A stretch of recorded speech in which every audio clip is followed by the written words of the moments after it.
Pourquoi tu voulais venir à la République alors? Parce que République est un bon exemple de place qui a été, je trouve, bien transformée par rapport à ce que c'était il y a 10 ans. Je suis content d'ailleurs. C'est un symbole aussi de choses qui avancent, choses qui bougent. C'est aussi un symbole voilà, où se confrontent des choses qui bougent, des gens qui râlent, des gens qui construisent. Voilà. Donc c'est intéressant.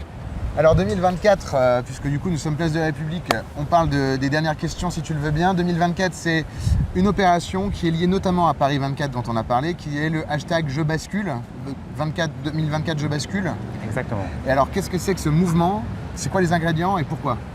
Alors ce mouvement, l'objectif c'est de faire en sorte que les jeux ne soient pas un peu ce qui a été le cas avec la COP21 en 2015, c'est-à-dire beaucoup d'annonces et assez peu de réalisation derrière.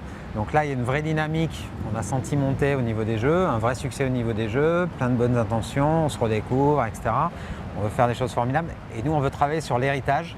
Et on voudrait que dans l'héritage des jeux, en plus des pistes cyclables et des lignes de métro nouvelles, qu'il y ait aussi un élément qui soit on a changé nos manières de consommer.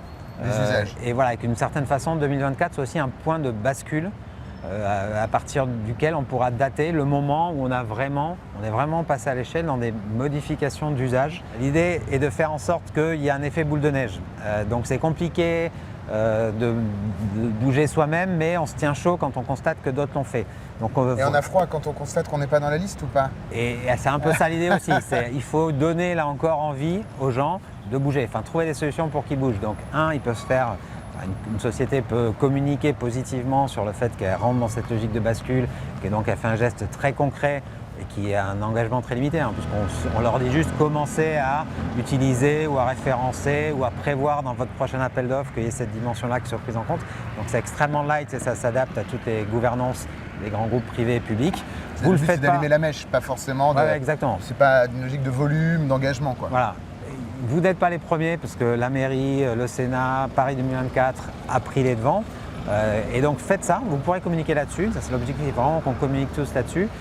Et ça sera effectivement sur un temps, ça a monté en puissance, mais ça permet d'envoyer un message tout de suite au chauffeur qui dit ok, ces clients-là sont en train de rentrer dans cette logique-là. Et donc on boucle, on est aussi dans le recrutement de chauffeurs, au moment où il prend sa décision de renouvellement de voiture. Exactement. Tout est... Alors c'est ça qui est intéressant dans le taxi, c'est qu'un le chauffeur taxi ou de VTC, il change de voiture à peu près tous les 3-4 ans à Paris.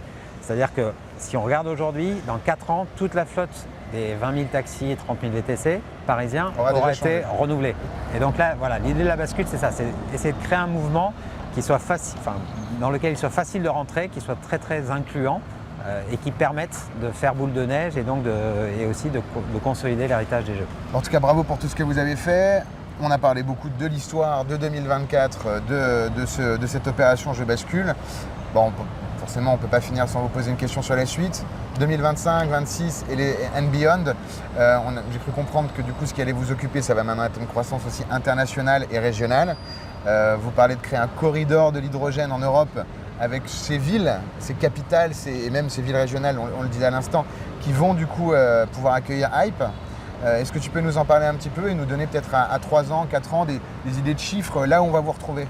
Oui, alors nous on a annoncé effectivement qu'on allait déployer Hype dans 15 nouvelles régions, métropoles, à un horizon raisonnable de 2025-2026 et on a annoncé les 7 premières villes qui sont ce corridor. Est-ce que tu vas t'en souvenir alors? Bruxelles? Mais je le fais dans Bruxelles, Paris, Le Mans, Bordeaux et ensuite on passe en Espagne, Barcelone, Madrid, Lisbonne et Porto.